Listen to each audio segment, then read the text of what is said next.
ಮೊದಲು ಒಲೆ ಹಚ್ಕೋಬೇಕು. ಸರಿ. ಒಲೆ ಬೆಂಕಿ ಪಟ್ಟದನ್ನ ಹಚ್ಬೋದು, ಲೈಟ್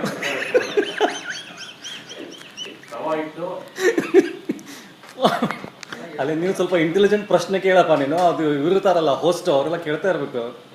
ಪೀಟರ್ ಮೂರ್ತಿ ನೀವು ರಾಜೀವ್, ಇದು ಯಾವ ಹಿಟ್ಟಲ್ಲಿ ಮಾಡ್ತಾ ಇದ್ದೀರಾ?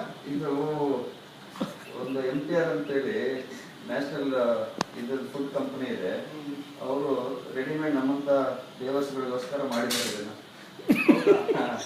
ಅದು ಇಲ್ಲ ಅಂತ ಯಾವ್ದಾದ್ರು ಇಂಥ ಯಾರು ಹೇಳ್ಕೊಟ್ರು ನಿಮಗೆ ಈ ತರ ಜಾಗಕ್ಕೆ ಬಂದು ಇಂಥ ಕಡೆ ಒದ್ದಾಡಕ್ಕೆ ಬಂದು ಇಲ್ಲಿ ಮಾಡಿದ್ದೀರ, ಈಗ ತಿನ್ರಿ ಇದನ್ನ ಅನುಭವಿಸಿ. ಎಕ್ಸ್ಪೀರಿಯನ್ಸ್ ಏನಾದ್ರು ಇದೆಯಾ? ಇಲ್ಲ, ನೀವೇ ಫಸ್ಟ್ ಎಕ್ಸ್ಪೀರಿಯನ್ಸ್, ನಿಮ್ಮೇಲೆ ಫಸ್ಟ್ ಎಕ್ಸ್ಪೆರಿಮೆಂಟ್. ಹೌದು ಪ್ರಕಾಶ್, ನೀವೇನ್ ಹೇಳ್ತೀರಾ? ಏನ್ ಮಾಡ್ತಿದ್ದ ದೋಸೆ ಎಲ್ಲ? ಇದ್ರ ಬಗ್ಗೆ ನನಗೆ ಬಹಳ ಅನುಭವ ಇದೆ. ಯಾಕೆ ಹೇಳ್ತೀನಿ ಅಂತಂದ್ರೆ ಇದು ನನ್ನ ಸೂಪರ್ವಿಷನ್ ಅಲ್ಲೇ ಮಾಡ್ತಾ ಇರೋದು. ಇದು ಮೊದಲು ಯಾರಿಗೂ ತಿಳಿದಿರ್ಲಿಲ್ಲ. ನಾನು ಮತ್ತೆ ರಾಜೀವ್ ಫೋನಲ್ಲಿ ಮಾತಾಡಿಕೊಂಡು ಇದ್ರ ಬಗ್ಗೆ ಒಂದು ಡಿಸ್ಕಷನ್ ಮಾಡಿ ಎಲ್ಲ ರೆಡಿ ಮಾಡ್ಕೊಂಡ್ವಿ. ಅದರಲ್ಲಿ ಯಾರನ್ನ ಗಿನಿ ಫಿಕ್ಸ್ ಮಾಡಬೇಕು ಅಂತ ಯೋಚನೆ ಮಾಡ್ತೀವಿ. ನನಗೆ ನಾನು ಸಿಕ್ತ ನಿಮಗೆ ಗಿನ್ನಿ ಜೋಶಿ ಅಂತ ಒಬ್ರು ಸೋಲಾಪುರದಲ್ಲಿ, ಅವ್ರಿಗೆ ಅಲ್ಲಿ ದೋಸೆ ಸಿಗೋದಿಲ್ಲ.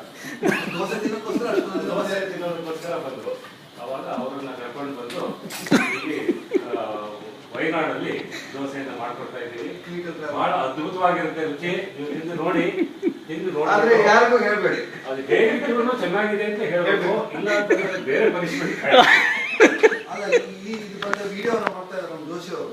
ಈ ವಿಡಿಯೋನ ಉಮಾ ಅವ್ರಿಗೆ ಕಳಿಸಿದ್ರೆ ಉಮಾ ಅವ್ರಿಗೆ ಕಳಿಸ್ಬೇಕು, ಮತ್ತೆ ಸಂಗೀತ ಅವ್ರಿಗೂ ಕಳಿಸ್ಬೇಕಾಗುತ್ತೆ.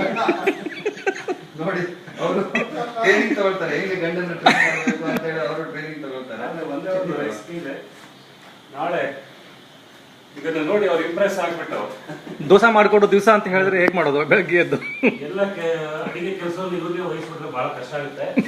ಬಟ್ ಇದು ಚಟ್ನಿ ಚೆನ್ನಾಗಿದೆ. ಒಂದೇ ದೋಸೆಯಲ್ಲಿ 2 ದೋಸೆ ಆಗ್ತಾ ಇದೆ. ಇಲ್ಲ, ಅದು ಡಿಸೈನರ್ ದೋಸೆ ಅಂತ ನಿಮ್ಗೆ ಅರ್ಥ ಆಗಿಲ್ಲ. ಈಗ ಬ್ರೆಜಿಲ್ ದೇಶನ ಮಾಡ್ತಾ ಇದ್ದಾರೆ, ಫುಟ್ಬಾಲ್ ನಡೀತಾ ಇದೆ ಅಲ್ಲ, ಇದಕ್ಕೆ ಡಿಸೈನರ್ ದೋಸೆ ಅಂತ ಕರಿತೀವಿ. ಅಲ್ಲಿ ಚಿಲ್ಲಿ ಇದೆ ಸೈಡ್ ಅಲ್ಲಿ. ಆ ಕಡೆ ಒಟ್ಟಿಗೆ ಈ ಕಡೆ